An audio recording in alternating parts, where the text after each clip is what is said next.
Halo, selamat bertemu kembali dengan Obrolan Channel ya. Ini adalah konten yang kedua dari kemarin, di mana konten kemarin ada konten perkenalan kita.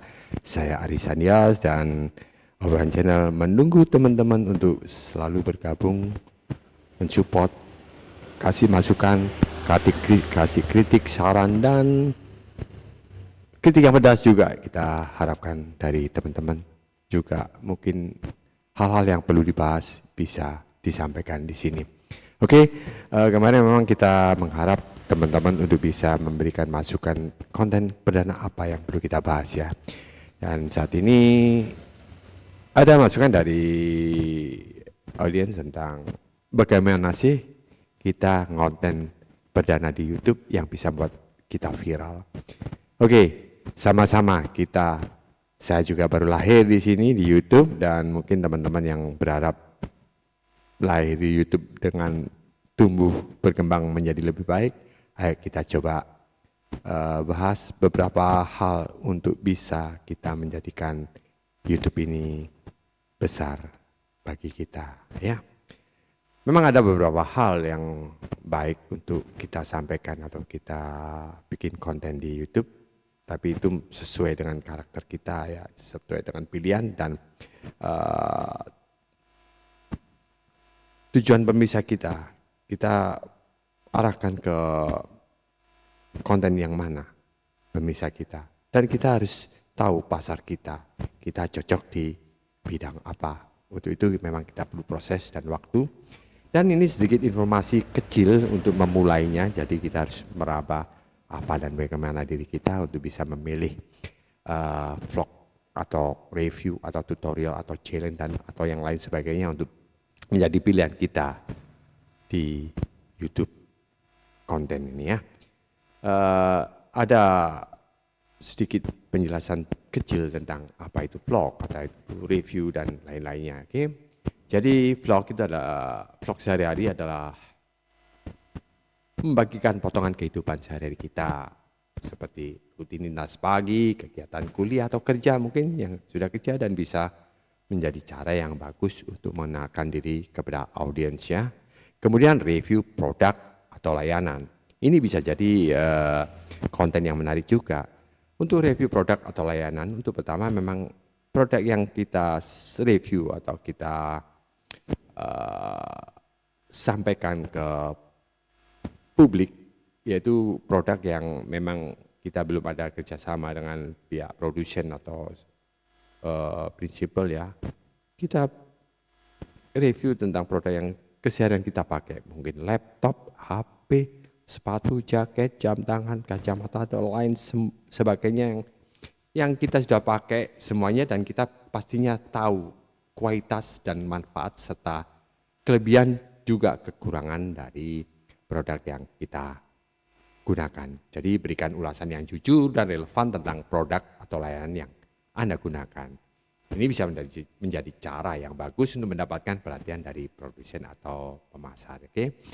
Kemudian tutorial. Kalau tutorial adalah bagian pengetahuan Anda dengan membuat tutorial yang informatif dan mudah diikuti. Ini bisa menjadi cara yang bagus untuk membangun audiens yang setia. Itu aja ya.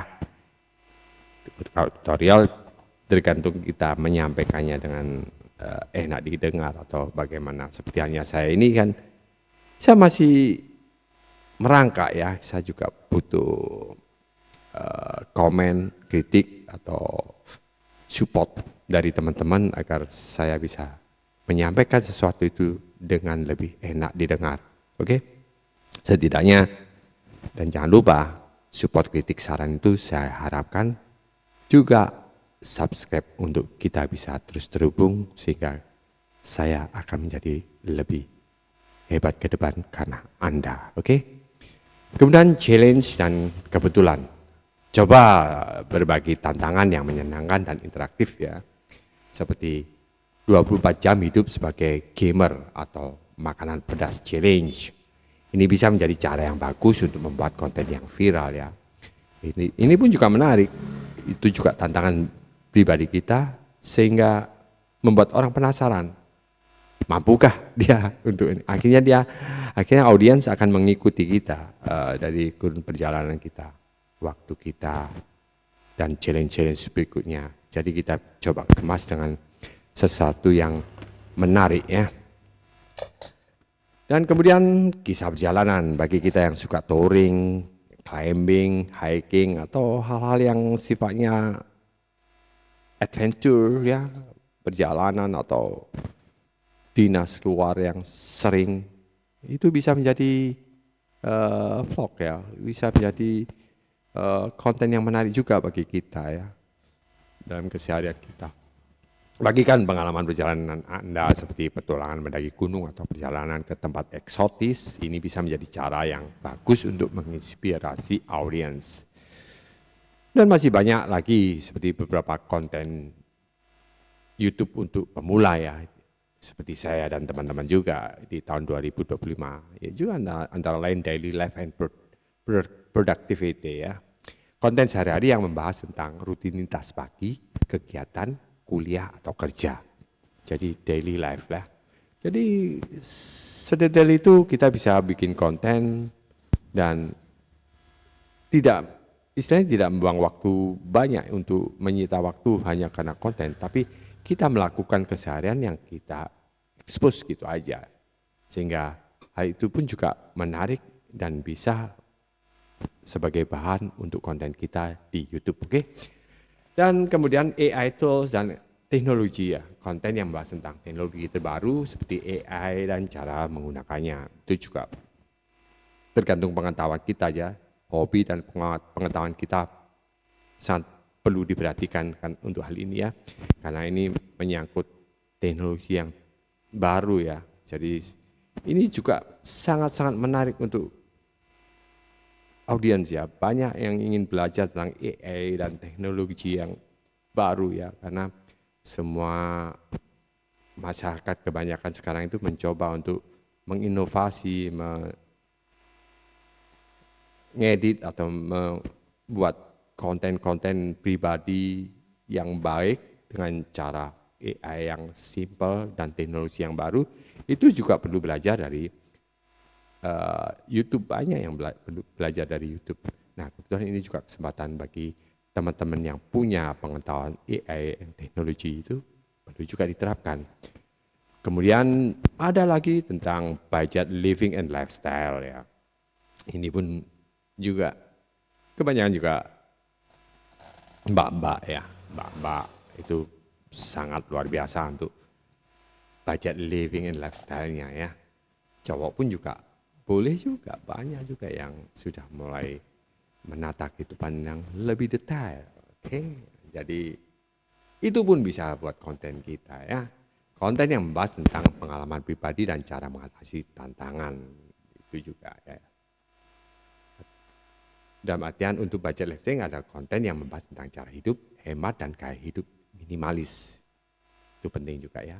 Kemudian storytelling and motivasi, konten yang membahas tentang pengalaman pribadi dan cara mengatasi tantangan ya.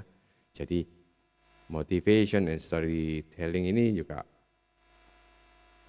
banyak sekali ingin belajar teman-teman ya, karena keadaan sekarang Gen Z itu sekarang sudah mulai berpikir lebih kritis lagi untuk gaya hidup, serta motivasi yang saling berpacu untuk menjadikan number one bagi diri kalian masing-masing, oke? Dan tak kalah ramainya adalah konten gaming. Jadi konten gaming ini membahas tentang game terbaru dan cara bermain. Jadi konten gaming ini juga banyak sekali peminatnya dari kalangan anak-anak sampai dewasa. Hal ini sangat banyak digemari dan banyak kesempatan juga.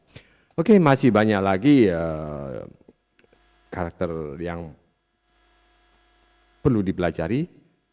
Bisa jadi mungkin karakter yang tidak terpikirkan oleh kita semua, yang teman-teman punya kemampuan di bidang hal-hal yang unik-unik, itu juga bisa untuk konten di live, untuk di YouTube ya.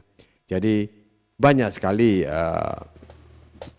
konten-konten yang bisa kita share di YouTube atau di media sosial yang lain dengan karakter dan jiwa kita.